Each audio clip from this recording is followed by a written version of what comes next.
আমাদের ইতু পুজোর ব্যাপারে না তোমরা অনেকেই কিউরিয়াস, অনেকেই জানো, আবার অনেকে প্রশ্ন করেছো এটা কি ঠাকুর, কেন করা হয়। ছোটবেলা থেকে না আমরা ঠাকুমার মুখে একটা গল্প শুনে আসছি, তোমাদের বলি।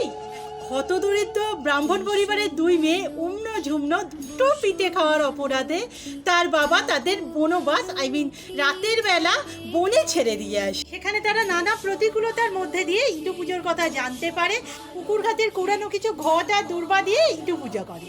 আর দুর্গা মায়ের কাছে তারা প্রার্থনা করে বাবার অর্থনৈতিক শ্রীবৃদ্ধি, যেটা ক্রমশ হতে শুরু করে। এরপরে উম্নঝুম্ন এই ঘটকে হাতে করে ব্রাহ্মণের বাড়ি বাবার বাড়ি ফিরত এলে যখন ইটু পুজোর কথা ওনারা জানতে পারেন, সাদরে গ্রহণ করে নেয়। উম্নঝুম্নর মাও এই পুজো শুরু করে এবং তাদের পুত্র লাভ হয় এবং ব্রাহ্মণের অর্থনৈতিক শ্রীবৃদ্ধিও ছিল দেখার মতো। নানা লোকের মুখে এদের অলৌকিক ক্ষমতার কথা শুনে রাজপুত্রের সাথে উম্নর আর কোটাল পুত্রের সাথে ঝুম্নর বিবাহ হয়।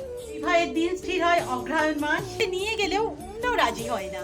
বিবাহ সম্পন্ন হলে উম্ন যে পথে যেতে থাকে সেখানে পড়ে দুর্ভিক্ষ, অনাহার, গৃহদাহ। ঝুম্ন যে দিক দিয়ে যেতে থাকে সেখানে পড়ে বিবাহ, অন্নপ্রাশন। রাজপ্রাসাদে পৌঁছে উম্ন সম্মুখীন হয় নানা খারাপ ঘটনার। তরুণ ভেঙে পড়ে যায়, রাজমাতা অসুস্থ হয়ে পড়েন। অপরদিকে ঝুম্নর সাথে ঘটে পুরো উল্টো ঘটনা। ওখানে তরুণটা সোনার হয়ে যায় এবং ক্রমশ কোটাল পুত্রের শ্রীবৃদ্ধি হতে থাকে। ওদিকে রাজপুত্রের অবস্থা ক্রমশ খারাপ হতে শুরু করে, রাজ্য পাত সমস্ত হারিয়ে যায় এবং এর জন্য দোষী করা হয় উম্নকে। রাজপুত্র এক ঘাতকের হাতে উম্নকে তুলে দিয়ে বলে যে ওর রক্তটা দেখতে চায়।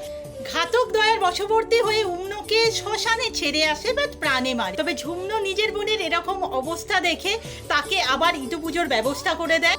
এরপর কালচক্রের নানা ঘটনার মধ্যে দিয়ে রাজপুত্র তার রাজ্যপাত এবং উম্ন সবাইকে ফিরে পায়। বোধহয় বহু ভুল হলো, ধরিয়ে দিও। না রাজ্যপাত চাইনি, সুস্থ থাকুক, ভালো থাকুক।